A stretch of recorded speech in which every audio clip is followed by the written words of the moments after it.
Hola, buenas noches. Es un placer poder estar compartiendo esta semana.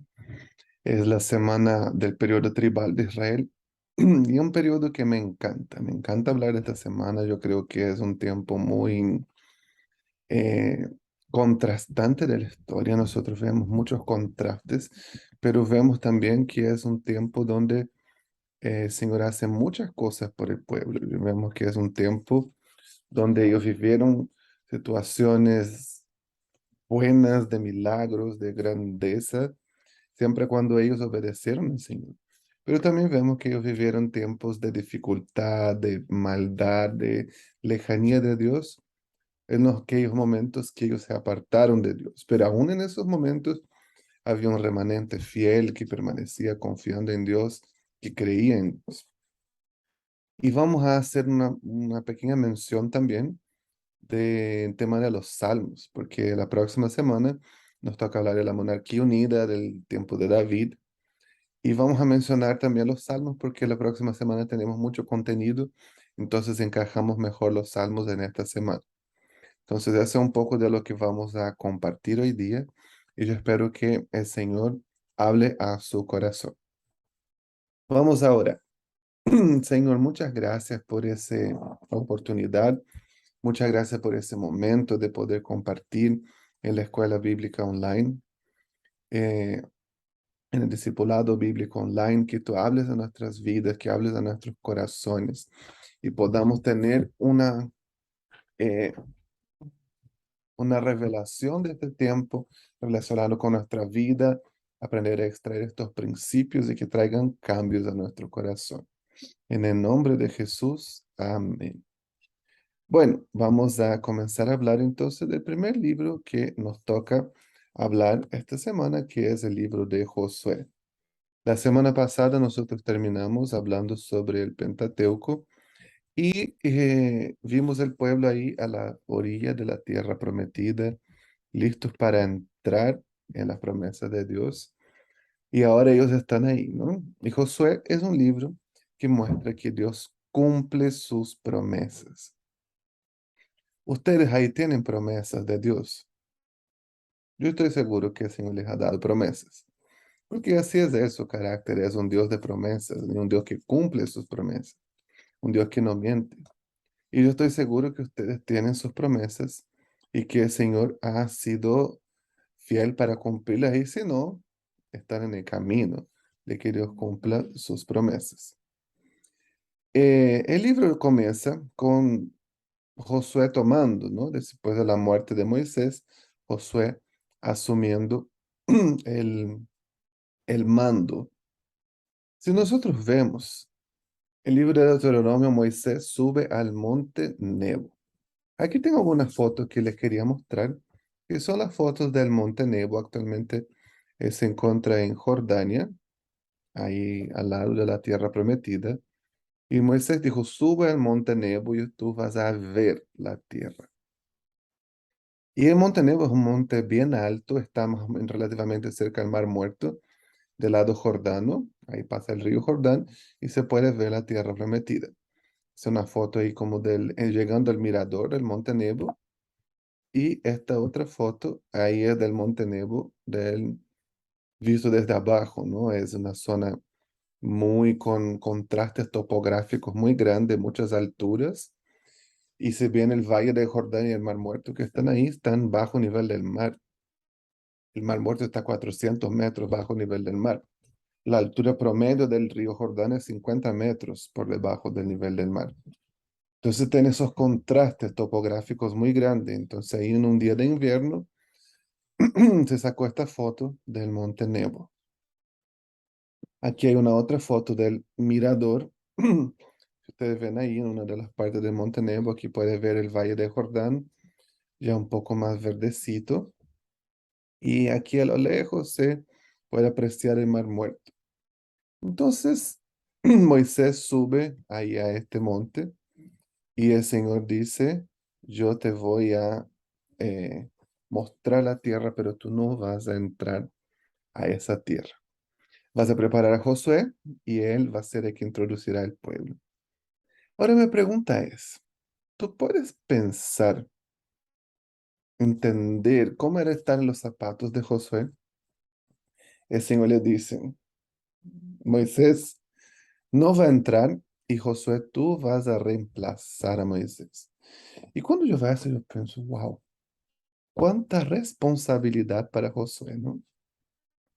Moisés había hablado delante de Faraón, Moisés había hecho muchas cosas, Moisés había, wow, abierto el mar, habló sobre maná, vio a Dios cara a cara en el monte Sinaí, aguantó todas las quejas del pueblo que no fueron menores, y ahora no va a poder entrar. Y Josué dice, yo, no sería otro, no sería, no sé, el linaje de Aarón, los hijos de Moisés, ¿por qué yo?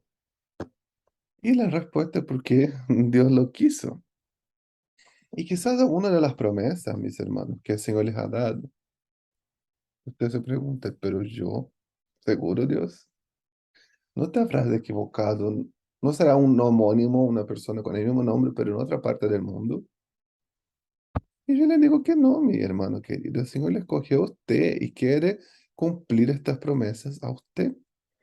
Y nosotros necesitamos creer en eso, porque si nosotros no creemos, no vamos a alcanzar las promesas de Dios. Y el capítulo 1 de Josué es entonces una gran exhortación. Es Dios hablando al pueblo que ellos necesitan prepararse, sobre todo Josué, que ellos necesitan ser guiados, ¿no? Guiar al pueblo, pero ser guiado por Dios. Y vemos que es una exhortación muy firme sobre la palabra, ¿no? Nosotros cuando leemos eso a veces aplicamos por extensión a toda la Biblia.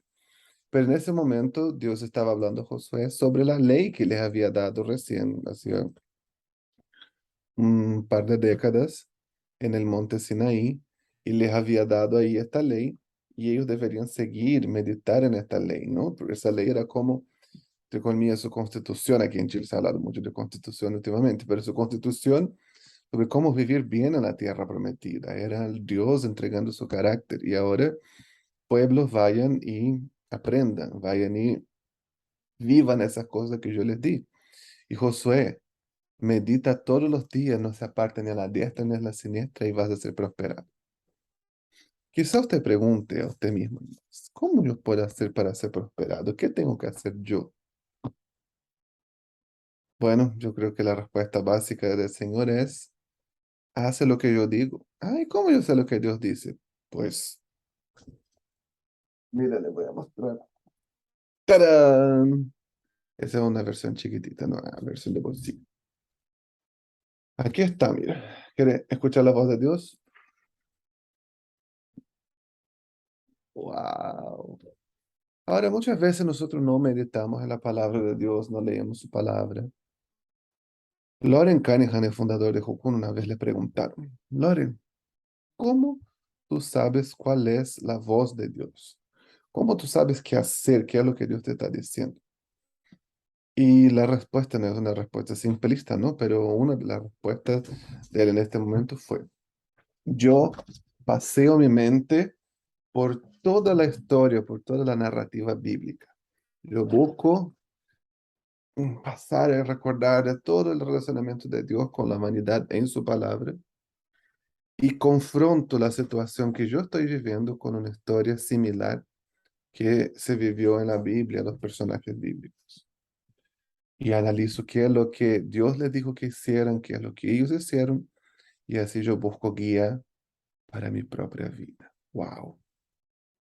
Por eso Dios dijo a Josué, no te aparte de ti este libro de la ley, medita en él día y de noche, porque así vas a ser prosperado y Jehová tu Dios estará contigo a donde quiera que vayas.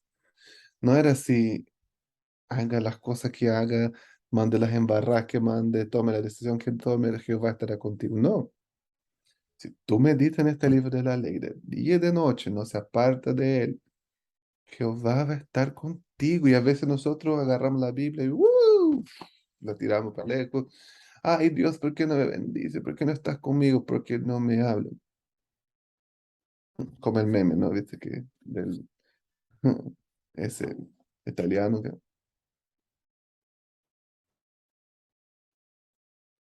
La palabra del Señor es la base. Y esa es la apertura, la gran exhortación. Y vemos que el libro de Josué es un libro que muestra que Dios cumple sus promesas. El libro está dividido en dos partes. La primera parte es la conquista de la tierra, que va hasta el capítulo 12, y después de la repartición de la tierra. Aquí la segunda mitad es un poco aburrida, pero ya vamos a ver su propósito. Yo quiero primero que nosotros podamos entender el contexto, a dónde están entrando ellos, qué era Canaán. Canaán es una franja de tierra muy angosta entre el río Jordán y el mar Mediterráneo. Vivían ahí muchos pueblos, ahí habla del Fereceo, del Amorreo, el Gergeseo, el Jebuseo, el Oreo. Menciona varios pueblos, todos ellos. Y dice que esos pueblos vivían en idolatría detestable. Y eso tenemos que entender el concepto. Yo les voy a compartir aquí algunas fotos de cómo eran los dioses cananeos. Su divinidad principal, ustedes ya deben haber escogido, es Baal. Y ustedes pueden ver ahí dos maneras en que se representa a Baal. La primera ahí es que está en esa estela, en esa piedra esculpida. Es un formato humanoide, ¿no? Él está ahí con su herramienta, con su látigo, con un palo en la mano, siempre representado con el torso desnudo y muchas veces con los genitales a muestra. Y al otro lado tenemos este chivo, no sé, ahí también se representaba a través de un chivo. Y sí, esa cosa grotesca que está ahí es un pene.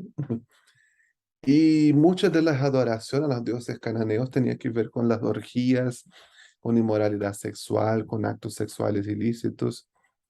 Y eso era muy común en los dioses cananeos. ¿Y por qué las imágenes eran así, siempre grotescas, siempre con genitales, con el cuerpo, para provocar el deseo sexual?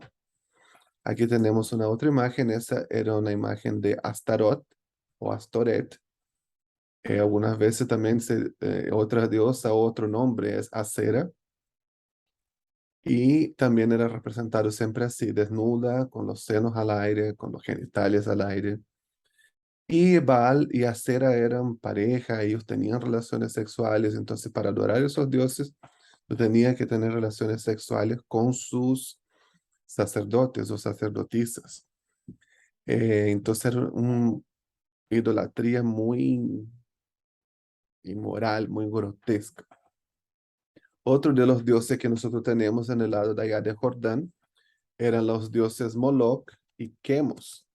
Moloch y Chemos, ellos eran dioses de Amón y Moab, y ellos estaban muy relacionados, muy asociados a la muerte.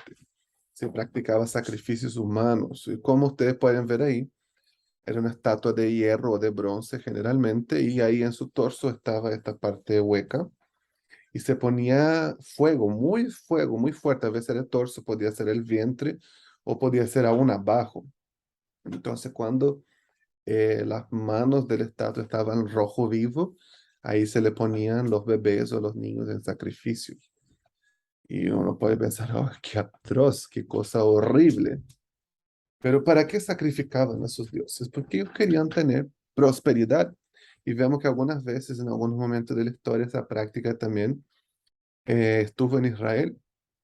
En el libro de Reyes menciona en Isaías también, habla de dos reyes sobre específico, el rey Acaz y después su nieto, el rey Manasés. Dice que ellos pasaron sus hijos a fuego en el valle de Hinón. Entonces lo que ellos hicieron probablemente fue estos sacrificios de quemar sus hijos y ofrecer a divinidades de la muerte como Moloch o Chemos. Y si nosotros hacemos un paralelo con nuestros días, ¿no? Ellos sacrificaban a sus hijos para obtener de los dioses prosperidad, ¿no? La tierra que diera sus cosechas, dinero, etcétera. ¿Y qué es lo que quiere hacer la gente hoy en día cuando tenga un embarazo indeseado, un embarazo no deseado? Abortan a sus hijos. ¿De por qué? En nombre de la prosperidad. No es muy diferente de lo que sucede aquí hoy en día.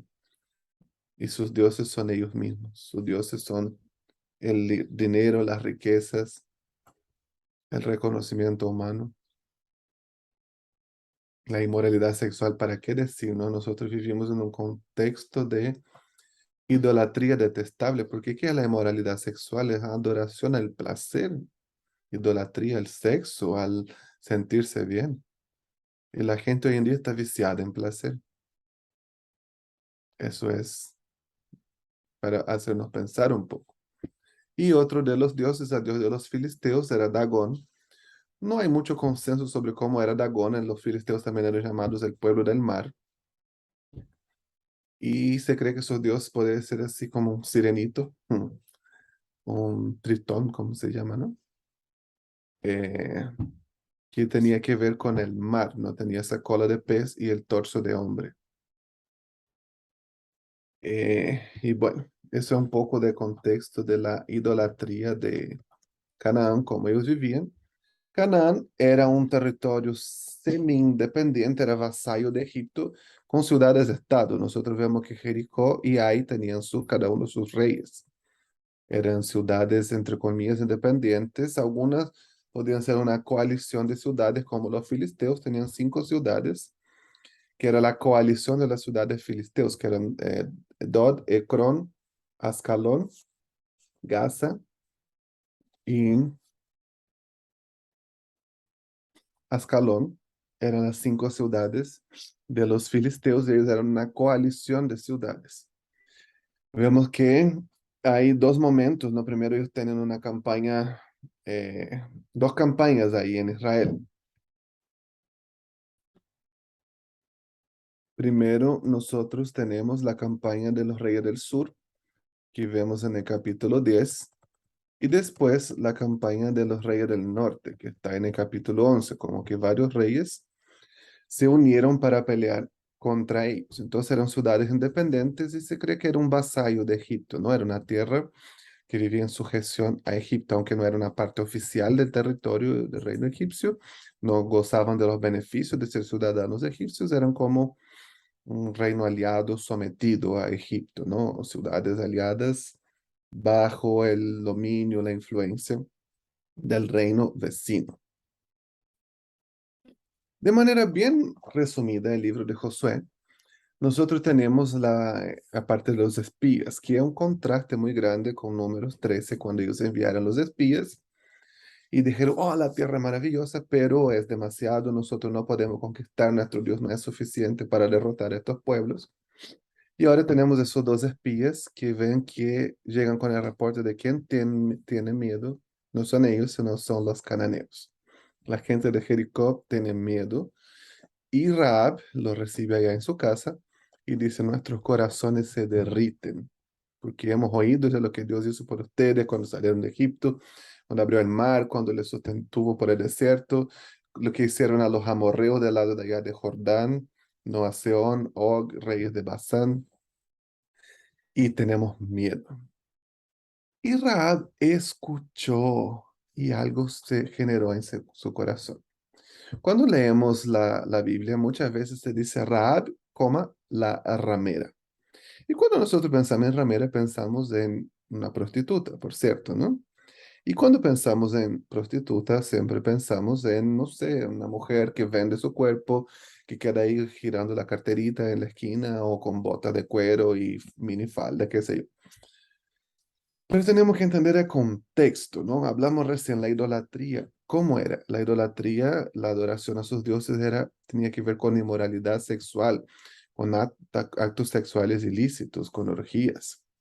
Entonces, cuando hablamos de Raab, nosotros, la ramera, podríamos estar hablando de una sacerdotisa de acera, de una mujer reconocida en la ciudad, una mujer de alta clase, una mujer importante que estaba relacionado con la adoración a los dioses cananeos, pero le dicen ramera porque en su adoración involucraba actos sexuales, pero no necesariamente que era esta mujer que estaba, no sé, que vendía su cuerpo por dinero, sino si era una sacerdotisa, una mujer conocida, respetada. Vemos que ella vivía sobre el muro, algunos creen que eso puede ser una señal también de que era un buen lugar para se vivir en la ciudad, ¿no? No era como la periferia, era un lugar bueno, era un lugar seguro, y podías ver muchas cosas. Entonces, ella escucha y ella tiene fe. Y es algo muy bonito lo que nosotros veamos de Raab, porque ella escuchó y ella tuvo fe. Y Raab es mencionada en Santiago cuando habla, ¿acaso la fe si no tiene obras suficientes? No. Miremos el ejemplo de Raab, que no fue justificada por la fe, sino por las obras del haber ocultado a los espías en su casa. Y Santiago es muy inteligente cuando hace esta colocación, porque si nosotros miramos simplemente la obra de Raab, ¿qué es lo que ella hizo? Traicionó a su nación. Ella recibió gente que quería destruir a su pueblo y los escondió, y eso es algo malo, ¿no? Me imagino. Se supone que es algo malo, pero no es algo malo en sí mismo, porque tenemos la fe en Dios de por medio.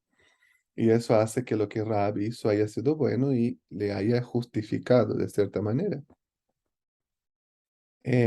Por ende, su fe vino por oír y su fe hizo que actuar y ella fue justificada. A veces hablamos mucho de los extranjeros en el Antiguo Testamento, ¿no? Que no se podían casar con mujeres extranjeras.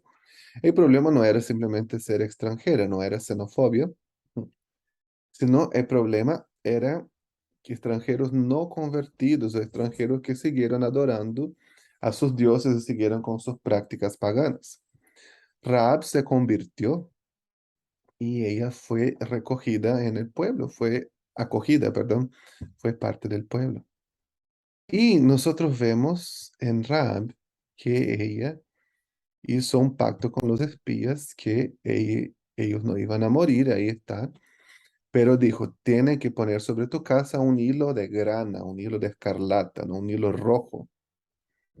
Y todos los que estén dentro de esta casa van a salvar su vida y el que no esté en esa casa, su sangre será sobre su cabeza. Y los espías dijeron, estamos libres del juramento. Y ese es un paralelo muy claro con Éxodo cuando ellos celebraron la Pascua.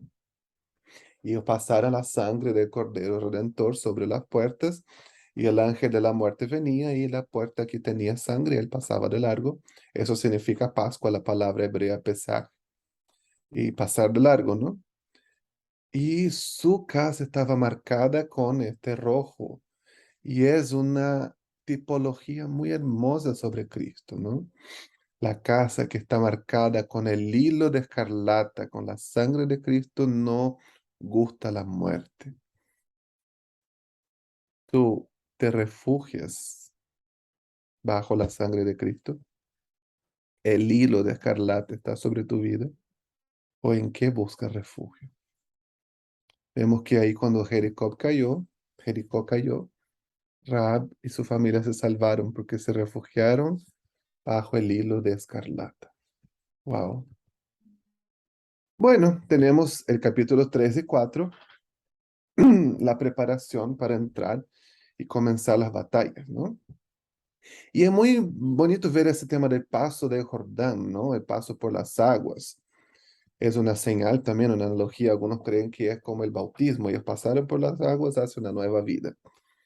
Y el arca del pacto fue primero. El arca representaba la presencia de Dios. Y la presencia de Dios siempre tiene que ir primero en nuestras vidas. Y ellos pasaron y llegaron a otro lado, celebraron la Pascua y se circuncidaron.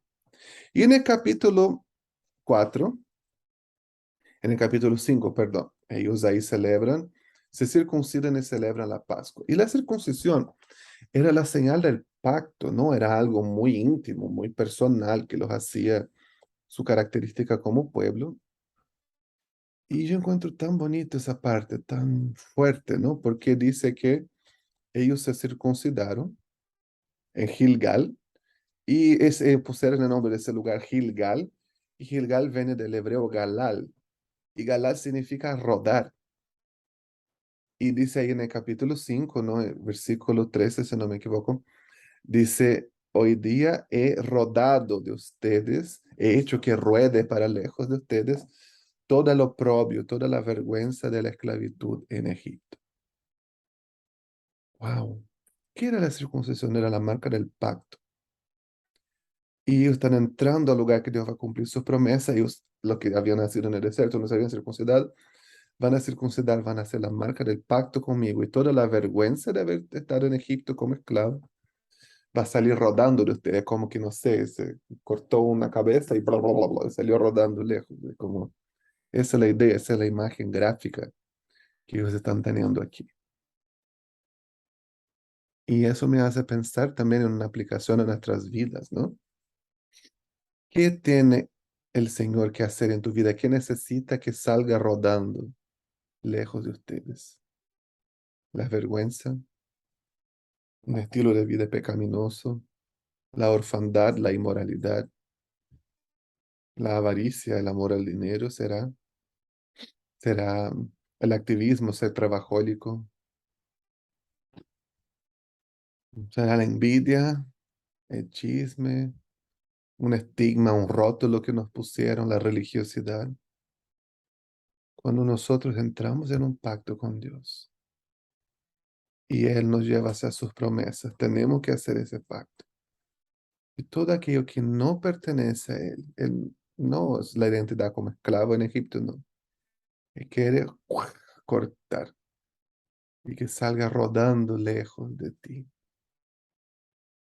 Cierra tus ojos por un momento y yo voy a orar que el Señor pueda ministrar su espíritu y Él pueda cortar y que salga rodando lejos de aquello que no les pertenece y no los define como hijos de Dios.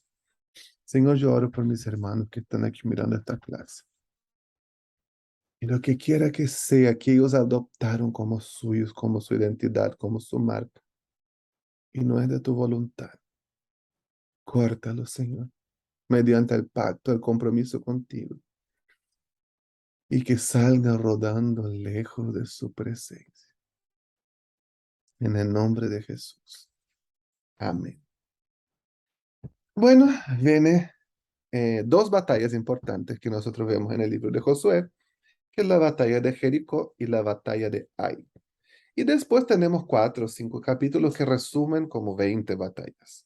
¿Cuál es la idea? El autor no quería dar una bitácora de guerra, el autor quería dar enseñanzas. Y la enseñanza de Jericó, ¿cuál era? Escuchen a Dios y obedezcan, aún así parezca tonto, aún así parezca loco. No van a conquistar Jericó cavando, poniendo dinamita, no había dinamita en ese tiempo, ¿no? Pero socavando los muros para que caigan, nos van a entrar, nos van a construir escaleras para subir los muros, van a marchar alrededor y tocar trompetas. Y ojo, que eso era una dirección que Dios le dio. Dios le estaba enseñando a ellos. Yo soy el Dios poderoso. No significa que yo quiero comprar una propiedad, yo voy a marchar alrededor. Bueno, si el Señor te dice, hazlo, ¿no? Un acto profético. Pero no es una fórmula mágica de repetirse, pero es la obediencia a Dios, de escuchar a Dios y obedecer. Y todo milagro de Dios, ¿no? Todas las cosas milagrosas, novedosas que Dios opera también tienen como dos partes, ¿no? Primero el milagro, porque ellos marcharon en 6 días, el séptimo día fueron 7 vueltas, tocaron las trompetas, turú, gritaron, ¡ah! Por Israel, por Jehová, qué sé yo, que gritaron. Y ¡puf! Los muros cayeron.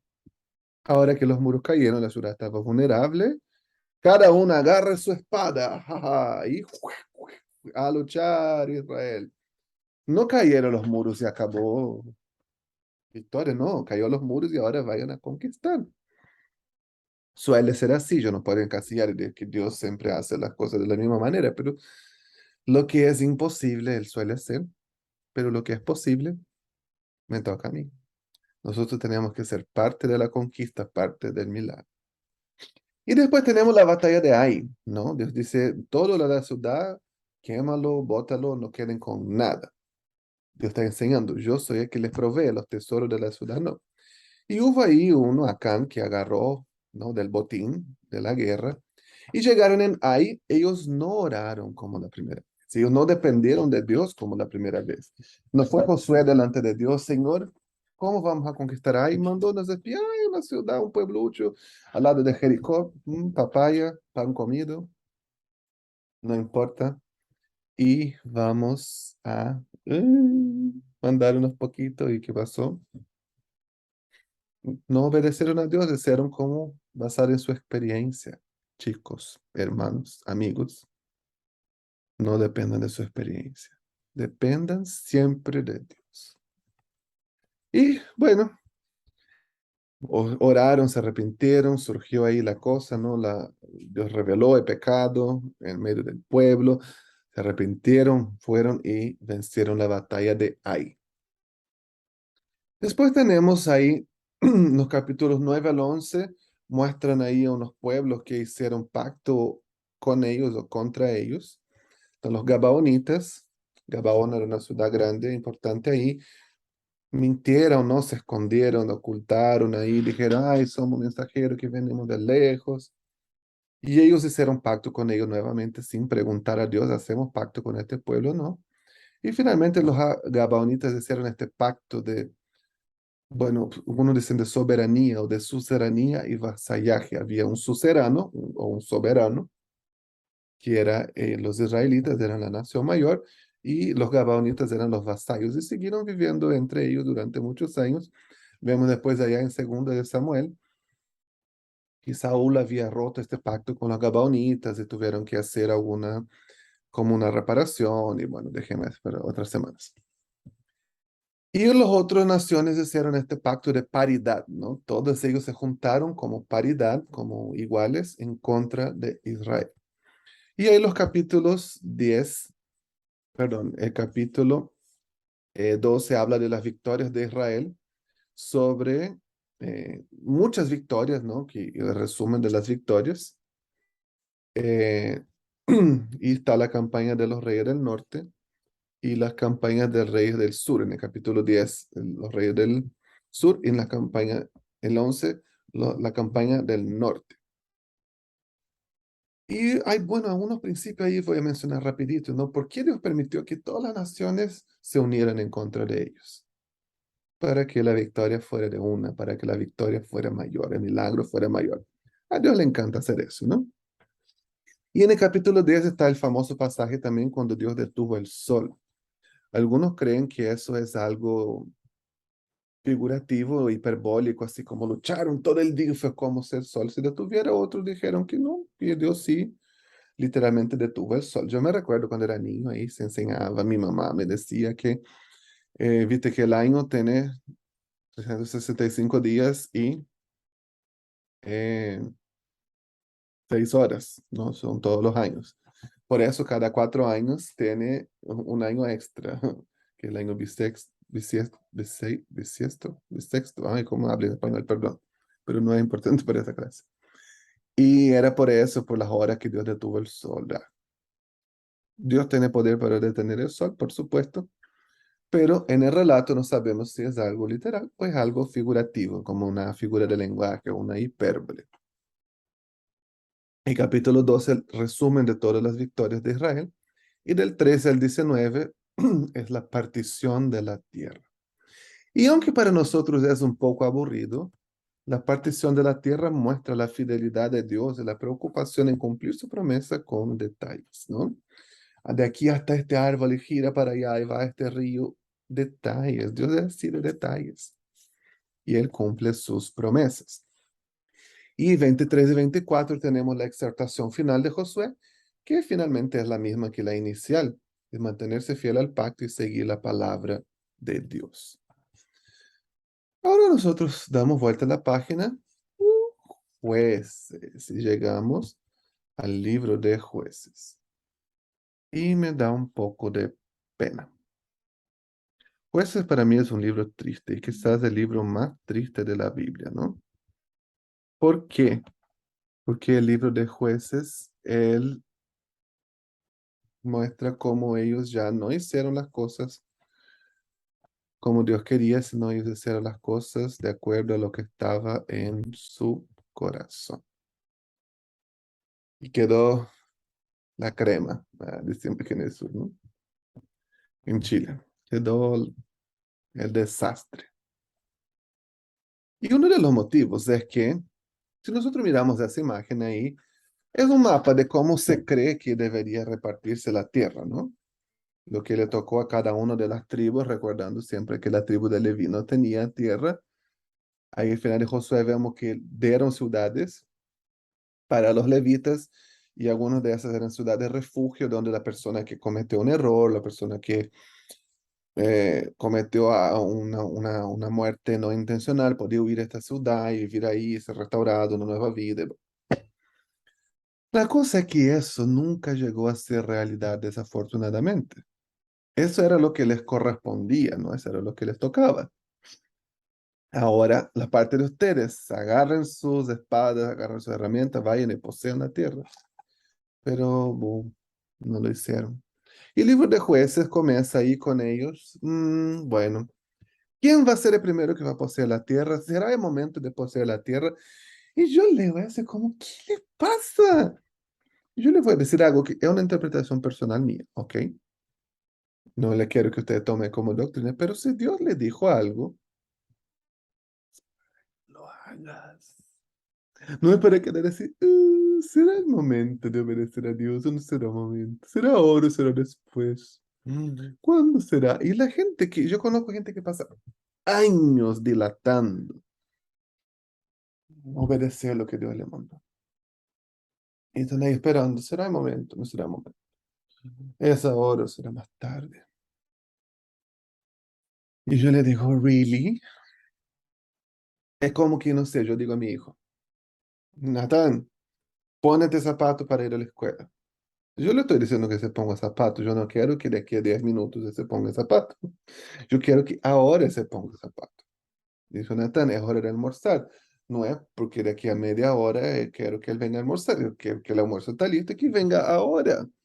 Y la gente piensa que Dios te dice, no, yo quiero que tú, no sé, haga tal cosa, yo quiero que tú vayas a tal país, yo quiero que tú des dinero a tal persona, yo quiero que visite tal iglesia, que comparte esta palabra a tal persona. Y, oh, cuando se... A menos que el Señor te diga, ¿no? Te estoy dando un sueño, una promesa para el futuro. Pero suele ser que cuando el Señor dice algo, right now, ahora, es el momento de hacer. Yo le había repartido la tierra, poséala. Ay, ¿cuándo la poseamos? Y vemos que algunas de las tribus, como la tribu de Judá, de Efraín, de Manasés, que eran las más grandes, fueron los más fuertes y ellos dominaron y controlaron la tierra. Pero otras tribus más pequeñas, como Dan, Isaacar, Zabulón, Simeón, ellos eran los menores, minoría, y la tierra era controlada por los cananeos. Finalmente ellos terminaron dejando, permitiendo que este pueblo fuera tributario, ¿no? No los expulsaron, sino, bueno, nosotros somos los dueños de la tierra, los toleraron, vivan aquí, páganme un impuesto. Terminaron aliándose, casándose con sus esposas, con sus mujeres, adorando a sus dioses, haciendo alianzas, apartándose de Dios y el tiempo de los jueces fue a pique. Es bueno entender también qué es un juez. La palabra hebrea para juez es chopetir, como chupetín, como dicen los argentinos. Eh, no es eso, ok, un juez así con el martillo, como la doctora Polo, no. Es algo así como un libertador, un caudillo, así como José de San Martín, Bernardo Higgins, eh, Simón Bolívar, algo así, ¿no? Don Pedro I en Brasil, Artigas en Uruguay. Eso es la palabra hebrea. Chopetir significa caudillo o libertador. Y eso era justamente lo que era un juez, ¿no? Era un libertador. Entonces, tenemos que entender eso. Y ellos vivieron lo que se llama el ciclo de pecado. Y yo les voy a compartir aquí también y mostrar qué era el ciclo de pecado. Entonces, aquí están. Eso eran lo que los cananeos que vivían allá antes, ¿no? Estaban los filisteos, los cananeos, Moab, Amón, los amorreos, los fenicios. Y entonces, dentro de Canaán estaban los hititas, los jebuseos, los perecitas, los heveos, los gergaseos. Y ellos conquistaron esa tierra en parte. Y ese es el ciclo de pecado. Nosotros podemos ver eso con la Jueces capítulo 3 con el primero juez, que es el más cortito, es más fácil de identificar, que era Otoniel. Otoniel era yerno de Caleb. Y dice así, voy a leer aquí en mi Biblia, Jueces 3:7. Pecado, comienza el ciclo de pecado, comienza con el pecado. Hicieron pues los hijos de Israel lo malo ante los ojos de Jehová y olvidaron a Jehová su Dios y sirvieron a los Baales y a las imágenes de acera. Mm, no debían haber hecho, ¿no? Próximo punto, versículo 8, opresión. La ira de Jehová se encendió contra Israel y los vendió en manos de Cusán Risataim, rey de Mesopotamia, y sirvieron los hijos de Israel a Cusán Risataim 8 años. Suele suceder que cuando estamos en apuros, no, cuando estamos bajo presión, oh, verdad, hay Dios, y ahí se arrepienten y se recuerdan de Dios. Versículo 9. Entonces clamaron los hijos de Israel a Jehová, y Jehová levantó un libertador a los hijos de Israel, un caudillo, un shopetir, y los libró. Esto es a Otoniel, hijo de Cenaz, hermano menor de Caleb. Y viene la liberación, ¿no? Ellos se arrepienten, Dios levanta ese libertador, versículo 10. Y el espíritu de Jehová vino sobre él y juzgó a Israel y salió en batalla. Y Jehová entregó en su mano a Cusán Risataim, rey de Siria, y prevaleció su mano contra Cusán Risataim. Los liberó y viene la paz. Versículo 11. Y reposó la tierra 40 años y murió Otoniel, hijo de Cenaz. Pero, versículo 12. Volvieron los hijos de Israel a hacer lo malo ante los ojos de Jehová. Pecado. Y viene la opresión. Y Jehová fortaleció a Eglón, rey de Moab, contra Israel, por cuanto habían hecho lo malo ante los ojos de Jehová. Y este ciclo de pecado, pecado, opresión, arrepentimiento, liberación y paz se repite 7 veces en el libro de Jueces. Sucede a veces en nuestra vida, en su vida, vivir un ciclo de pecado, estar ahí repitiendo errores una y otra vez. La historia se repite, querido hermano, hasta que permitimos que Dios intervenga. Muchas veces vivimos años de este ciclo, ¿no? Yo peco, vivo las consecuencias de mi pecado, estoy ahí mal, oprimido, ¡ay, pobre de mí! Clamo, Señor, ten misericordia, el Señor me libera, me restaura. Tengo paz por un tiempo hasta que vuelva a pecar y estoy mal y oprimido y vivo la consecuencia de mi pecado y clamo a Dios y Él me libera y yo tengo paz por un tiempo y vuelvo a pecar y vivimos este ciclo de pecado una y otra vez hasta que permitimos que Dios intervenga. No vivamos así, eso no es vida. El periodo de los jueces duró alrededor de 380 años. Es mucho tiempo para vivir un ciclo de pecado lejos de Dios. ¿Y por qué? Porque hacían lo que querían, lo que les daba la gana. No hagamos lo que nuestro corazón pide. Y vemos que se repitió este ciclo de pecado 7 veces. Hay algunos jueces que cuentan, ¿no? Un ciclo de pecado, está exactamente como está. Volvieron los hijos de Israel, Dios levantó un opresor, una nación extranjera que los oprimió. Ellos clamaron a Dios, Dios levanta juez, el juez lo libera de manera milagrosa, la tierra descansa por unos años, muere este juez, vuelven a hacerlo mal. Y algunos jueces que simplemente son mencionados por nombres, son los jueces menores que se llaman. Voy a hablar brevemente sobre el libro de los jueces.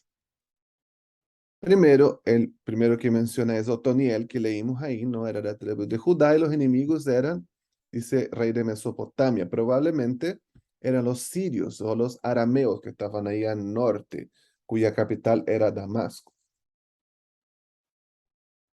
Después se menciona el segundo es Ahod, de la tribu de Benjamín, y su enemigo eran los moabitas.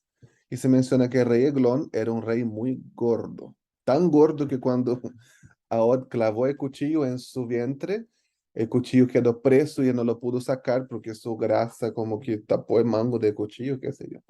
Y dice que salió caquita. Qué asco. Y los liberó. Después se menciona a uno que es Samgar, simplemente se le menciona por nombre. Después viene Barak y menciona ahí una mujer también llamada Débora. Tema que Débora en sí no fue una jueza.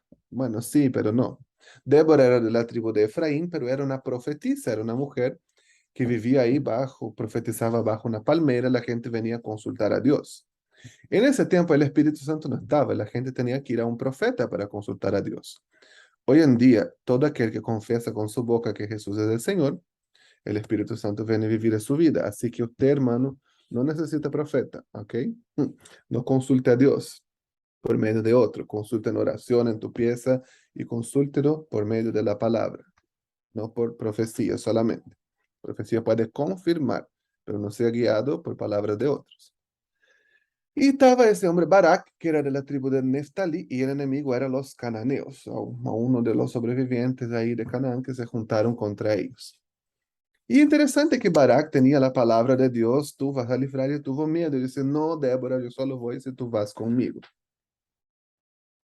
Y eso nos deja una pequeña enseñanza, ¿no? Las promesas de Dios deberían ser suficientes, no necesitemos señales o algo. La palabra de Dios debería ser suficiente. Tenemos ahí Débora y Barak. Barak vence el cántico de Débora, el canto de Débora en el capítulo 5.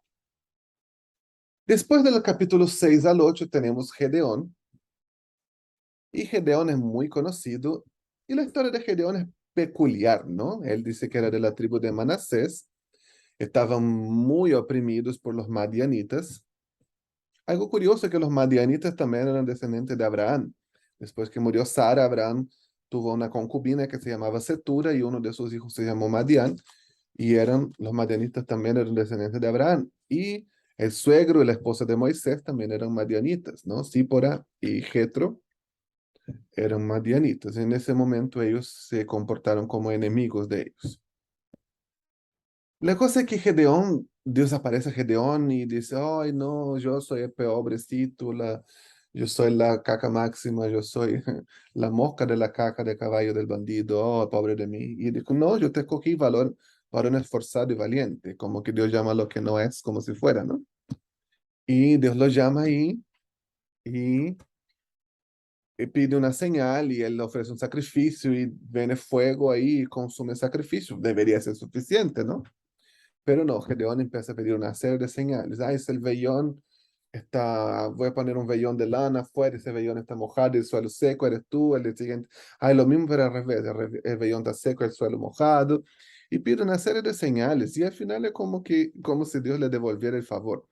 Y le dicen un ejército muy grande, ah, yo también les voy a pedir una señal, les disminuye que se vayan los que tienen miedo, ahora los que beben agua como perrito que se vayan, y Gedeón con solo 300.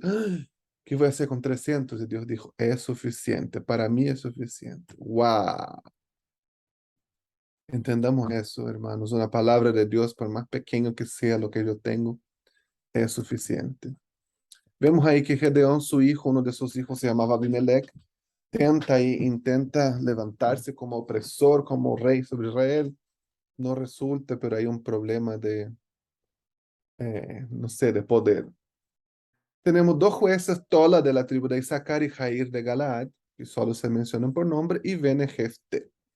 Y es como que los jueces van empeorando, ¿no? Comienza Otoniel, que era el menos peor, así, y van teniendo fallas de carácter cada vez más graves, y esas fallas de carácter gritantes contrastan con la bondad de Dios, como que Dios es el único héroe del libro de jueces, porque los jueces son... pero a pesar de sus fallas de carácter, Dios lo usa. Y eso es un punto interesante para nosotros. El hecho de que Dios use a alguien no es señal de que aprueba su carácter, su conducta.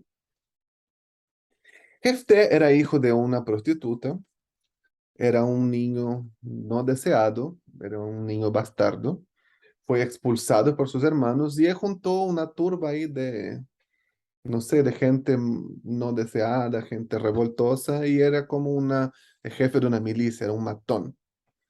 Y viene ahí una nación enemiga y los oprime, que eran los amonitas, y ellos van a buscar a Jefté.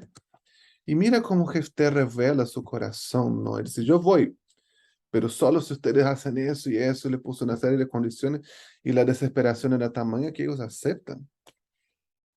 Y a pesar de eso, Jefté vence, pero hace ese voto necio. Mira cómo estaba el corazón de Jefté, ¿no? El primero que llegue cuando yo vuelva, yo voy a sacrificar a Dios. ¿Cuándo es que Dios va a pedir el sacrificio humano? Y a veces nosotros tratamos de hacer cosas que Dios no nos pidió. Ay, no, yo voy a trabajar y yo voy a dar todo mi dinero para las misiones. ¿Y si Dios no te mandó a trabajar? ¿Y si Dios te mandó a hacer otra cosa? Ay, es que yo me voy a sacrificar y todos los domingos yo voy a hacer eso y eso. ¿Y si Dios no quiere eso? Si Dios quiere que tú quedes con tu familia, invierte en ellos. No dé algo a Dios que Él no pidió, que Él no quiere. Y Jefté hace ese voto nesse y finalmente quien salió, su hija. No sabemos si realmente la mató o si simplemente ella nunca se casó y murió virgen y que era un tipo de muerte en vida para una mujer de ese tiempo, ¿no? Y termina ahí, Jefté tiene una guerra contra la tribu de Efraín, terrible. Después sigue tres jueces también menores que se menciona Ibzán de Judá, Elón de Zabulón y Abdón de Efraín, y viene Sansón. Bueno, conocemos mucho de Sansón, no quiero hablar mucho sobre él, dice un nacimiento milagroso, sus padres no podían tener hijos y aparece ahí el ángel de Jehová y dice que él va a ser nazareo de nacimiento. El número 6 habla sobre el voto de nazareo. Una de las cosas que mientras durara este voto no se podía cortar ni el pelo ni la barba, pero también tenía que abstenerse de vino, de cosa contaminada, de cualquier tipo de contaminación. Era un voto especial que hacía sentido para el pueblo de Israel. Y Sansón creció y nunca respetó este voto, ¿no? Tocaba cosas inmundas, se acostaba con prostitutas y con filisteas. Y como que lo único que le quedaba de su voto de Nazareo era el pelo. Y a veces nosotros estamos así, ¿no? Con una vida así, sin los principios de Dios. Lo único que nos queda es ir el domingo a la iglesia. No te confíes mucho en eso porque no es suficiente. Dios no quiere señales, Dios no quiere simplemente acciones externas. Dios quiere nuestro corazón. La motivación e intenciones de corazón son tan importantes cuanto una señal. Así que él fue y ahí se casó con una filistea, después la mataron y viene el tema de Dalila. Y vemos que él no tenía su corazón, no era de Dios, ¿no? Y finalmente, cuando él es cegado, es capturado, es llevado ahí delante de los filisteos, en su último suspiro de vida, él pide perdón al Señor.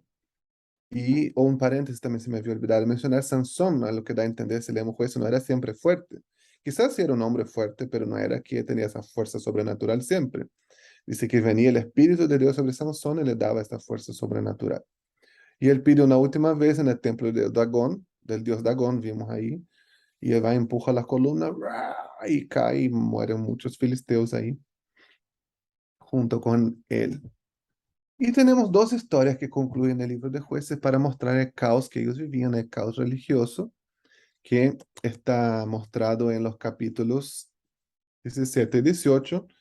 Un hombre llamado Micaía tuvo unos ídolos y agarró un sacerdote que no era de la tribu de Leví, y, perdón, un levita que no era del linaje sacerdotal para ser su sacerdote, y la tribu de Dan está buscando una heredad donde no le correspondía, ellos le roban al sacerdote, un caos religioso. Y de capítulo 19 a 21 está una de las historias más terribles de la Biblia, ¿no? De un levita con su concubina que era de Belén. Y ellos pasan por la tribu de Benjamín, por Gaba o Gabaón, y aparecen unos hombres de Benjamín que quieren abusar sexualmente del levita. Un hombre ahí que lo recoge en su casa, echan la concubina para afuera y la violan toda la noche hasta que ella muere. El levita va y hace un descuartiza en 12 pedazos y manda un pedazo para cada una de las tribus y cuenta, denuncia el pecado de que había en Benjamín. En sí fue una manera de llamar la atención bien cruel, no bien inusitada, pero una manera de denunciar el pecado. Y en sí, en denunciar el pecado, el levita no estaba mal, bueno, sí estaba mal en echar a su mujer para afuera, ¿no? Para que abusaran ahí en vez de él. Pero estaba denunciando el pecado y lo increíble de esa historia que muestra niveles de degradación moral. Y es un paralelo claro con Génesis, con Sodoma y Gomorra, porque quisieran hacer lo mismo. El autor del libro de Jueces quiere mostrar la degradación moral que llegó a Israel es comparable a Sodoma y Gomorra.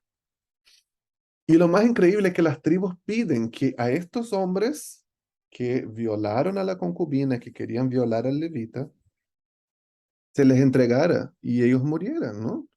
Y eso era lo que decía la ley. Al violador, al sodomita, al que practicara el sexo antes del matrimonio, al que practicara la homosexualidad, la zoofilia, muriera. La ley decía eso, pero la tribu de Benjamín dice, no los vamos a entregar. Y comienzan una guerra entre ellos. Y es increíble que los benjamitas empiezan a ganar hasta que ellos oran. De repente se le ocurre orar y preguntar a Dios y Dios le da estrategia. Y vemos que ellos estaban totalmente perdidos. Es una historia que revela a dónde hacer las cosas como se da la gana te lleva a la degradación moral, a algo detestable, inmundo, asqueroso. Ellos juran que no van a dar sus mujeres a los benjamitas, pero al mismo tiempo no quieren que la tribu de Benjamín se extinga. Entonces ellos dicen, roben mujeres. Entonces era como, ay, no, yo me imagino tiempos de jueces, toda la tierra así, destruida, aniquilada, y Dios mirando del cielo así. Algo así yo imagino el tiempo de los jueces, ¿no? Y el libro concluye diciendo, en aquel tiempo no había rey en Israel y cada uno hacía lo que bien le parecía o lo que le parecía correcto a sus propios ojos. Hoy en día la gente te dice, ¿no? Ay, sigue tu corazón, síguelo, no importa, síguelo. Mm. Hermano, no siga tu corazón. La Biblia dice que corazón engañoso y corrupto. Si tú le sigues, te va a llevar a un mal lugar, te va a llevar lejos de la presencia de Dios. No siga tu corazón, sigue la palabra de Dios. Amén. Pero no todo fue horrible en el tiempo de los jueces, porque llegamos a nuestro próximo libro, que es el libro de Ruth. Y me encanta la historia de Ruth. A mí me encanta enseñar porque me encanta romper estructuras o estigmas o paradigmas, ¿no? La gente piensa, y yo creo eso terriblemente machista o sexista, que los dos libros de la Biblia que tienen nombres de mujer, que son Ruth y Esther, son historias de amor, como si una mujer no pudiera tener una historia por sí misma, necesitara que fuera una historia de amor. Pero justamente me gusta enseñar porque no lo son para nada historias de amor. Ruth es una historia de redención y Esther es una historia de libramiento, de salvación. Pero vamos a Esther para otra semana. Nos vamos a hablar de la historia de redención, de la historia de Ruth. El libro comienza diciendo que en Belén, que estaba en Judá, Belén estaba más o menos aquí, un poco, se cree que unos 10, 8 o 10 kilómetros al sur de Jerusalén, había una familia, un hombre que se llamaba Elimelech. Elimelech significa mi Dios es rey. Y él estaba casado con Noemí, que significa mi delicia o placentera. Tenían dos hijos que se llamaban Malón y Kelión, y uno significa enfermo, enfermizo, y el otro significa desfallecido. Eso puede indicar que ellos tenían algunos defectos físicos o algunas enfermedades de nacimiento, porque los judíos siempre ponen nombres que tienen algún significado, ¿no? De sus características o que lo que ellos desean para sus hijos. Y hubo hambre en la tierra de Belén y ellos huyeron a Moab. ¿Qué es Moab? ¿No? Moab era la nación que tuvo origen, según Génesis, de los descendientes de Lot, el sobrino de Abraham, con una relación incestuosa con su hija mayor.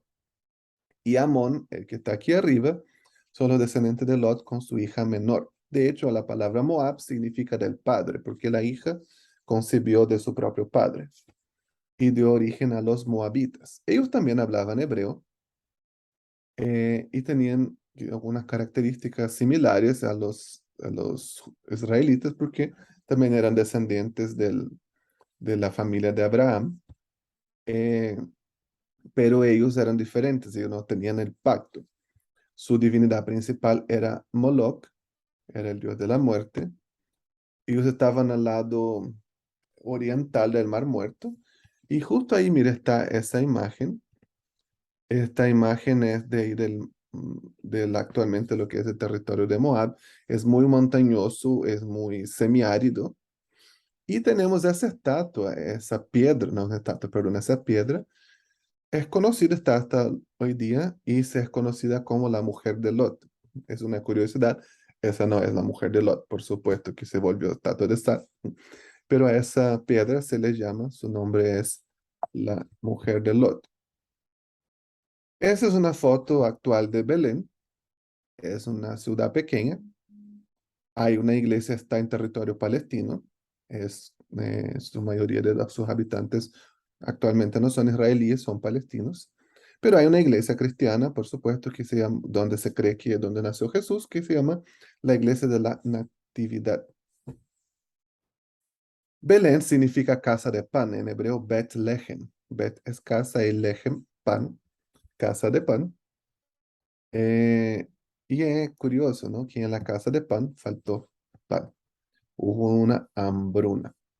Y algo interesante de pensar en el libro de Ruth es ver que comienza con una dificultad, ¿no? Ellos estaban, hubo hambre, una hambre severa, y Elimelech, Noemí y sus hijos se van a Moab. Y eso me genera una pregunta. Cuando las cosas aprietan, cuando hay una dificultad, ¿qué haces? ¿Permaneces o huyes de la voluntad de Dios? No responda, piense. En la primera dificultad, ellos huyeron de la voluntad de Dios y fueron a Moab. Pero, ¿saben? La dificultad los persiguió. Y allá en Moab murió Elimelech, Malón y Kelión. Y la historia de Ruth empieza con una tragedia. Empieza con una situación difícil. Estar fuera de la voluntad de Dios nos deja vulnerables y estar dentro de la voluntad de Dios es el lugar más seguro para estar, aun sea en un lugar peligroso. Si Dios me dice hoy día, vaya a Ucrania, como, no. Pero si esa es la voluntad de Dios, ese es el lugar más seguro para estar. Y ay, ellos estaban fuera de la voluntad de Dios y murieron por castigo. No es castigo. Estaba expuesto cuando estamos fuera de la voluntad de Dios. Estamos expuestos. Sus hijos se casaron con mujeres moabitas. Ruth significa compañera y Orfa significa gacela. Y finalmente, Noemí, viuda y madre de hijos muertos, decide, bueno, voy a volver a mi tierra. Hermano, nunca es tarde para volver a los caminos del Señor. Ay, Dios me mandó a ser pastor, pero hace tantos años ya no puedo. Nunca es tarde para ir a la voluntad de Dios. Hágalo antes posible. Y Noemí decide volver a su tierra. Y Orfa y Ruth dice que van con ellas. Y ella dice, no, quédense, porque yo no tengo nada para ofrecerles. Y ella dice, ¿no? Y Orfa decide volverse. Yo creo que eso no era realmente la madre. A veces pelamos mucho, ay, Orfa la abandonaron. Y él le dijo que la abandonara. Orfa le hizo caso. Y tenemos que entender también las costumbres del tiempo, ¿no? Una mujer viuda era una mujer desamparada, era una mujer que no tenía cómo sostenerse a sí misma. Noemí que sabía que lo que le iba a esperar en Belén, cómo iba a vivir, qué iba a comer, cómo se iba a alimentar, era vieja, no sabíamos. E iba a ir para un futuro incierto. Y ella no quería eso para sus nueras. Y Orfa dice que la besó y se despidió. Y yo encuentro tan hermoso este pasaje, ¿no? Porque ella va y dice a Ruth, vuelve, mira a tu cuñada. Se volvió a su pueblo, se vuelven a su pueblo y a sus dioses. Eso está en Ruth capítulo 1 y eso es clave. Y Ruth dice la famosa frase, ¿no? No me ruegue, no insistas que te dejes, porque a donde fueres, iré. Donde posares, posaré yo. Donde mueras, moriré yo, y ahí seré sepultada. Tu pueblo será mi pueblo, y tu Dios será mi Dios. Jehová me castigue con todo rigor, y aún me añada, si cualquier cosa sino la muerte me separar de ti. ¿Saben lo que es interesante? Es que Noemí dice, Ruth, vuélvete a tu pueblo y a tus dioses. Y Ruth dice, no, tu pueblo es mi pueblo y tu Dios será mi Dios. Y ella se como que se pone esa condición, no por su Dios, del Dios de Moab, ¿no? No por Moloch. No dice que Moloch me castigue, no. Que Jehová me castigue con todo rigor si cualquier cosa, sino la muerte, me separa de ti. Ruth declara que su pueblo es el pueblo de Noemí y su Dios es el Dios de Noemí. Ruth se convierte. Ruth no es simplemente una moabita, ahora ella es lo que se llamaba una prosélita. Era una extranjera que se convierte. Es una extranjera que va a la presencia de Dios, ¿no? Que se refugia en Dios. Y eso es muy importante, eso es muy clave poder entender. Ella se refugia en Dios. Y llegan a Belén y Noemí dice, no me llamen Noemí, no me llamen placentera, llámame Mara, que significa amarga. Y toda la gente, wow, Belén en un pueblo chico, ¿no? Noemí volvió y volvió con su cuñada Ruth, la Moabita. Recuerden, el origen de Moab era de la relación incestuosa de Lot con su hija, no era un lugar muy bien visto. Ruth, la Moabita, era su estigma, ¿no? La extranjera, la inmunda, la que vino de la nación incestuosa, la que sirve al Dios de la muerte. Ruth, la Moabita. Y así termina el capítulo 1, que yo pongo como título Tragedia en Moab. Boaz significa ligereza. En el capítulo 2 estamos en los campos de Boaz. Ruth y Noemí estaban de vuelta ahí a Belén y Ruth dijo, voy a trabajar, voy a proveer sostenimiento para nosotros. Y fue a espigar en los campos de Boaz. Ese era uno de los elementos de la ley que fue creado, fue dado por Dios para proveer a los más pobres, al huérfano, a la viuda, al menesteroso, al extranjero. Entonces, ¿qué es lo que ellos hacían? Ellos tenían las mujeres, las viudas, los huérfanos, ellos iban en el campo, estaban el dueño del campo y los trabajadores, estaban recogiendo espigas, en el caso, al libro habla de dos cosechas, la de trigo y la de la cebada. Y ellos recogían las espigas y aquello que se le caía o que quedaba para atrás, ellos no podían volver a rebuscar, sino que eso era para esos pobres, ¿no? Entonces, lo mismo con las cosechas de árboles, de frutos, lo que quedaba para atrás, ellos no podían pasar una vez más a recoger, eso quedaba para sostener a esos más pobres de la tierra.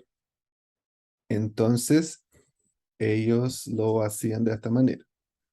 Eh, Haciendo así, ellos tenían una manera de sostenerse. Recordando que estamos en los tiempos de los jueces y la gente, había mucha gente mala que no guardaba la ley, pero vemos que Boaz era un hombre piadoso que sí guardaba la ley. Entonces Ruth va a este campo, ocasionalmente o provisionalmente por Dios, empieza a espigar y pregunta, llega Boaz y dice, ¿quién es esta mujer? Es la joven moabita que llegó con Noemí, ha sido trabajadora y vemos como su vida, su trabajo duro, ha dado testimonio, ¿no? De ella, de quién era, ella es, de que no es la moabita, sino que es una mujer buena, es una mujer trabajadora que se ha compadecido y está sosteniendo a Noemi.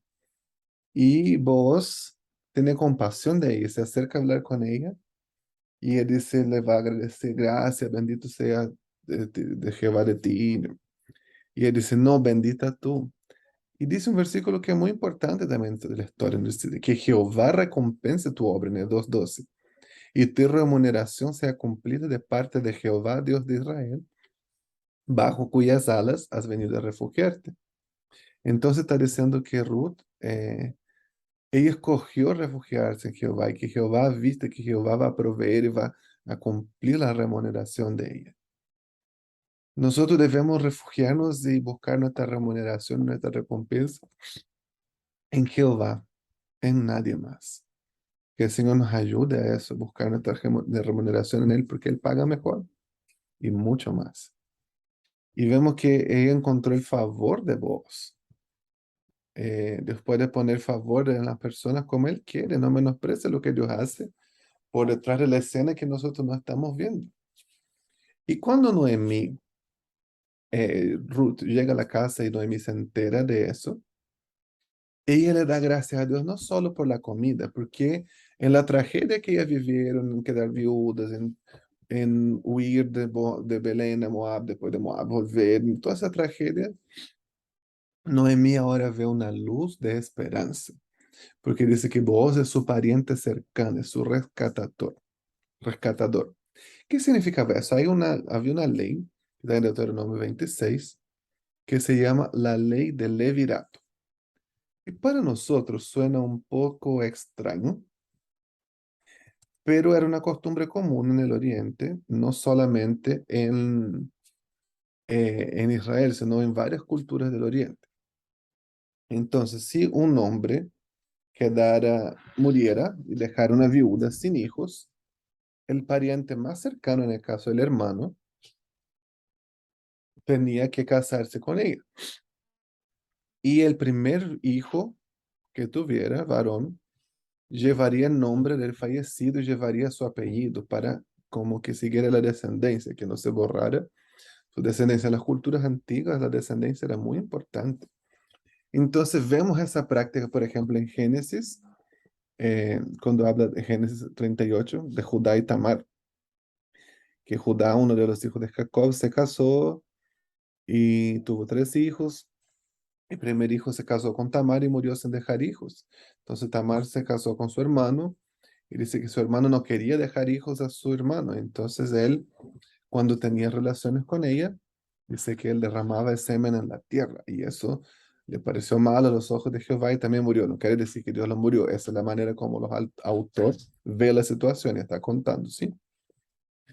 Y finalmente tenía un hijo más chico y Judá no se lo quería dar porque quería a Tamar es mala suerte, como que va a morir ese también. Entonces ella se disfraza de prostituta, se acuesta con Judá y tiene un hijo de él. Entonces se cuenta ahí que era una costumbre que ya había aún antes de la ley. Y después en la ley, ahí en Deuteronomio 26, Dios da la ley del levirato. Pero ojo, no quiere decir, ay, cásense entre cuñados, que no. Eso era terminantemente prohibido, tener relaciones entre cuñados.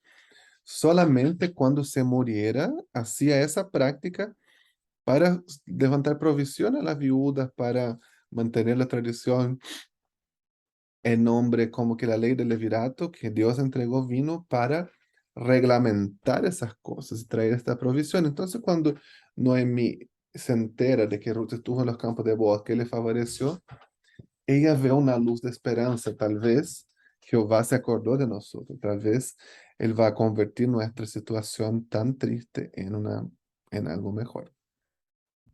Y bueno, eso sucede y vemos que en el capítulo 3 era ya la cosecha, no, perdón, ya había terminado la cosecha, había pasado la cosecha del trigo y de la cebada y ahora era la fiesta del trigo. ¿Qué es el trigo? Yo les voy a mostrar aquí algunas cosas. Mira, ese es un campo de trigo y ese es un campo de cebada. Son granos, ¿sí? Y ellos lo cosechaban, después lo almacenaban en un granero y tenía la fiesta del trigo. ¿Qué era el trillo? Era separar el grano, como ustedes pueden ver aquí. Hoy en día hay herramientas mejores para separar, ¿no? Para quebrar el grano, para separar de la cascarita, ¿no? Que lo recubre. Separar lo que el trigo de la harinilla que se dice o del chancado. Entonces era esa herramienta. Ellos esparcían el grano en el suelo, los animales tiraban y esta herramienta de madera que está aquí donde está sentado la persona es el trillo. Entonces eso comenzaba a quebrar para hacer harina y separaba la cáscara. Y de ahí ellos ponían en un molino, y también había un animal, un burro probablemente, que lo tiraba y lo molía en harina, pero ellos tenían que separar del ollejo, por así decirlo, de la cascarita. Y utilizaban el trillo. Y la fiesta del trillo era algo muy especial para ellos. Y cuando nosotros empezamos a leer el capítulo 13, yo le llamo la era de Booz, porque la era donde ahí se guardaba el grano y se hacía el trillo. Eh, Noemí dice, báñate, Ruth, perfúmate, cambia tus ropas. Y uno lee eso Y uno piensa, pucha, Noemí está diciendo que se vista sexy, como que lo seduzca, que le perfume. Y no, llegó el tiempo, pasáronse varios meses, y Noemí entiende que era el tiempo de hacer la solicitud formal del pedido de redención, que vos fuera el pariente cercano, el rescatador, que iba a casarse con Ruth y iba a dar el nombre, ¿no? Iba a suscitar nombre a los que murieron, a Elimelech y a su marido muerto.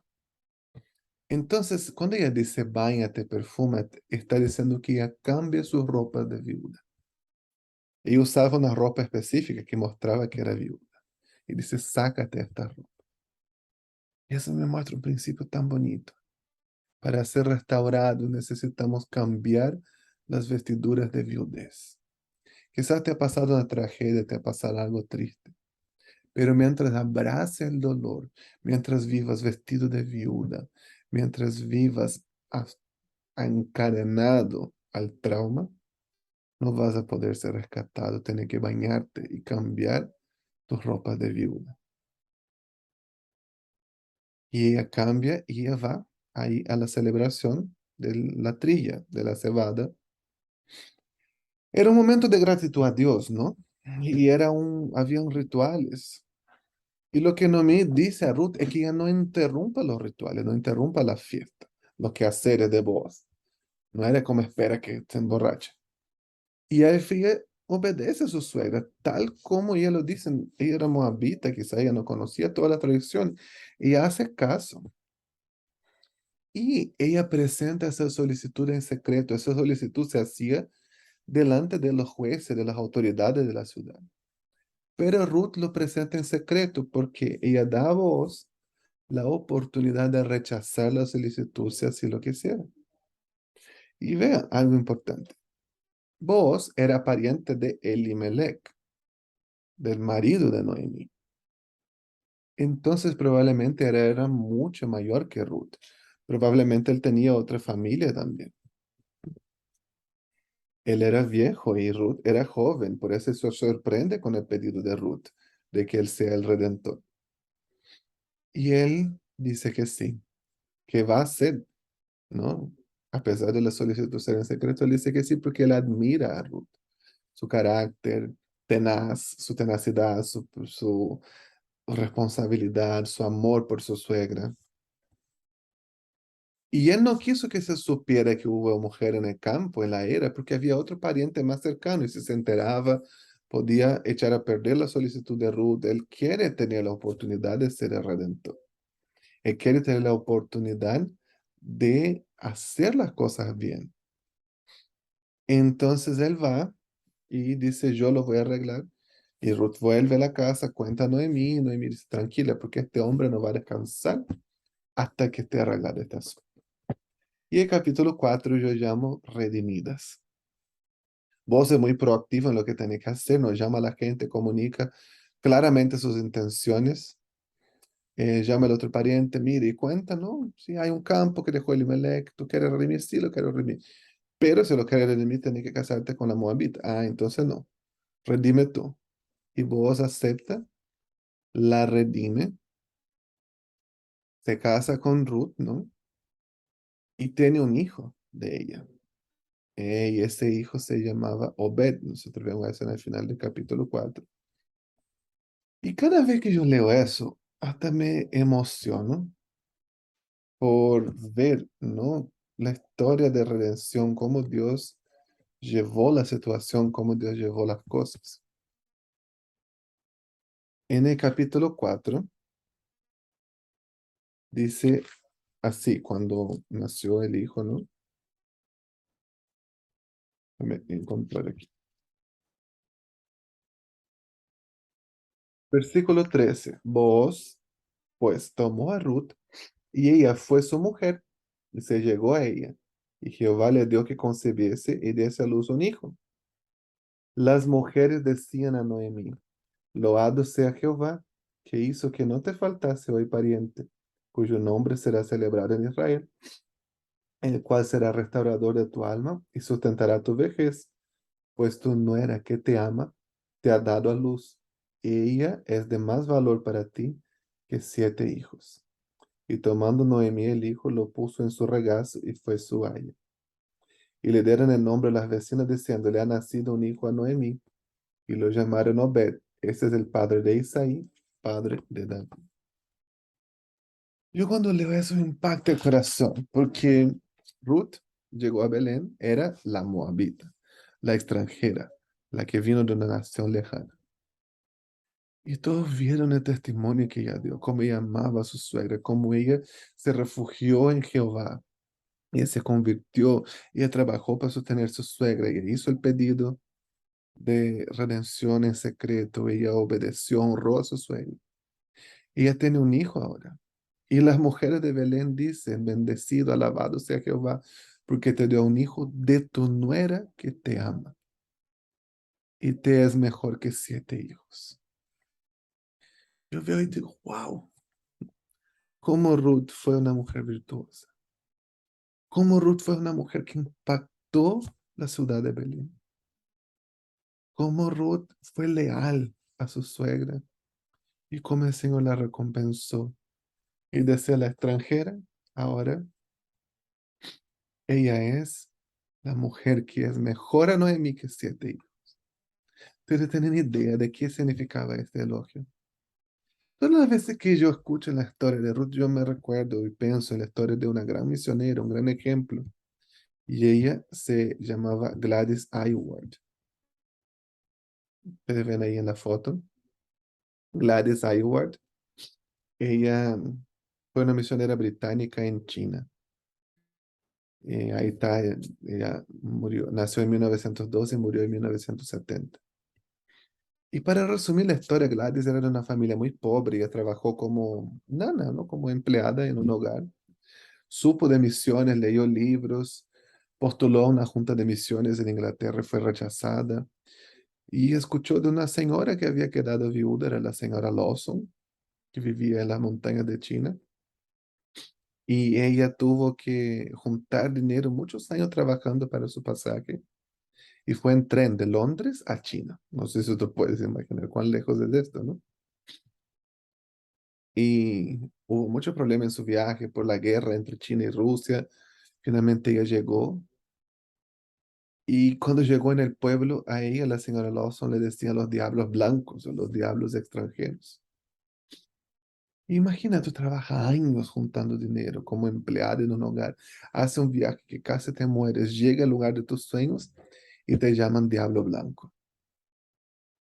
Pero con mucho amor Gladys empezó a servir ahí, sirvió durante muchos años, eventualmente la señora Lawson se muere. Y ella queda sin dinero y ora y pregunta a Dios, ¿cómo yo voy a vivir aquí? ¿Cómo me voy a sostener? Y el gobernador local, que se llamaba Mandarín, un día llega a su puerta y dice, ¿dónde está Gladys? Yo quiero que tú seas inspectora de pies. Y vieron que las chinas se fajaban los pies para que no quedaran, para que quedaran chiquititos, ¿no? Eso era muy doloroso y el gobierno prohibió eso. Y pidió, nos dijo que necesitara una mujer que inspeccionara eso, que no se hiciera, y que cuidara los pies de las mujeres y lo iban a pagar. Y Gladys acepta y dice, ¿por qué me escogiste? Y el mandarín va y dice, porque tú tienes los pies más grandes que yo he visto en una mujer.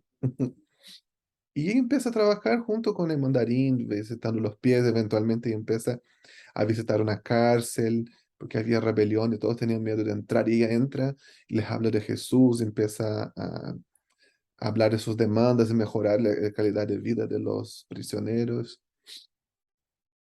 Y un día empezó la guerra entre Japón y China, ¿no?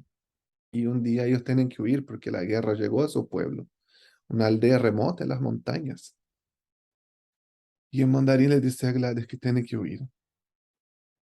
Y ella había adoptado muchos niños porque por la guerra muchos habían quedado huérfanos o vendían niños en la calle y ella los adopta.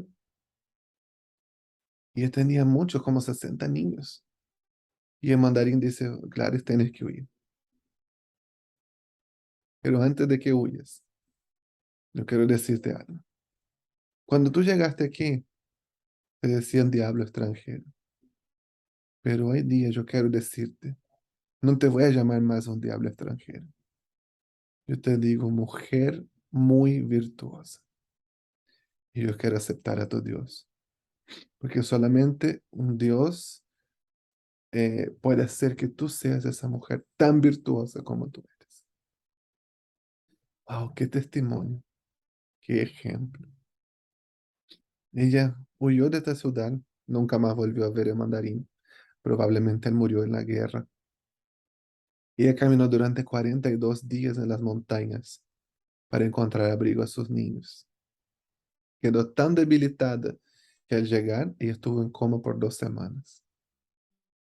Ella fue una mujer muy virtuosa y su vida dio testimonio de él. Y en nuestra vida, mis hermanos queridos, puede ser un testimonio. Ruth vivió durante el tiempo de los jueces, que era un tiempo terrible. Tú puedes pensar, nuestro mundo es horrible, la inmoralidad es normal, los medios hablan en contra del cristianismo, en contra de la iglesia, libertinaje, progresismo. Y sí, son tiempos difíciles. Pero si nosotros somos ejemplos, somos virtuosos, nosotros vamos a dar testimonio de Cristo. Tristemente la iglesia, muchos pastores, gente conocida, no ha dado buen testimonio de Cristo. Pero que nosotros no seamos esta persona, que seamos alguien que pueda dar testimonio de Cristo. Amén. Y bueno, finalmente no tenemos mucho tiempo, ya estamos sobre la hora, pero yo le quería hablar sobre los salmos. Y voy a hablar en 5 minutos. Los salmos son canciones, son poemas escritos y recompilados a lo largo de los siglos, de los años. Pero una de las cosas que nosotros vemos en los salmos es que ellos expresan cómo ellos están sintiendo delante de Dios. Es como una biblioteca, ¿no? Una colección de poemas que los hace pensar sobre sus sentimientos, sus emociones y expresarlos en el lugar correcto, que es delante de la presencia de Dios. Y la persona que recompiló los salmos hizo y lo dividió en 5 libros, que es un paralelo claro con el Pentateuco, con los 5 libros de la ley, para que uno pudiera relacionarse con Dios a donde quiera que estuviera, aun cuando ellos fueran llevados al exilio. Ellos pudieran relacionarse con Dios de esta manera, expresar sus emociones y ver que en los diferentes momentos de la vida, nosotros, el Dios siempre está presente con nosotros. Y mi pregunta, y para cerrar ese tiempo, es, ¿qué has hecho con tus emociones? Los salmos, muchos de ellos, 78, son atribuidos tradicionalmente a David. Él pasó por muchas cosas en su vida, pero él siempre expresó sus emociones, pero en el lugar correcto. Él no era conducido por sus emociones, sino que las expresaba delante del Señor en su presencia y experimentaba a Dios de una manera tan profunda, tan personal. Experimentaba la sanidad, recibir coraje, recibir, no sé, osadía, valentía, renuevo. ¿Dónde están expresando sus emociones? El libro de Josué, nosotros podemos sacar el principio, ¿no? Medita en la ley, que la ley de Dios sea tu guía todos los días y vas a encontrar la realización de las promesas de Dios. Ese es un principio bíblico de acción que podemos ver en el libro de Josué. En Jueces, sea guiado por Dios y no por lo que tu corazón te dice. Ser guiado por el corazón llevó al pueblo a la ruina en Jueces. En el libro de Ruth, nosotros podemos encontrar tantos principios y uno que yo quiero destacar es tu vida y tu testimonio son un ejemplo de Dios e impacta a los demás, impacta a tu medio. Así como la vida de Ruth fue un ejemplo, su testimonio, su trabajo, su amor. Que nuestra vida sea un testimonio de trabajo y amor, testimonio de Dios a donde quiera que estemos. Y los salmos. Expresa tus emociones delante de Dios. Procésalas en su presencia y ellas no determinarán tu vida. Voy a orar para terminar este tiempo. Señor, muchas gracias, Señor, por esa oportunidad. Muchas gracias por poder compartir con mis hermanos lo que estamos viendo aquí hoy. Ese tiempo tribal de la historia de Israel y que cada uno de esos principios sean exhortaciones y ánimos para nuestras vidas. Te agradezco, Señor, por esa oportunidad y que esas verdades lleguen en encuentro a la necesidad del espíritu de mis hermanos. En el nombre de Jesús. Amén. Amén. Que el Señor los bendiga y que tengan una excelente semana. Y la próxima semana nos juntamos nuevamente para la semana de David. Bendiciones.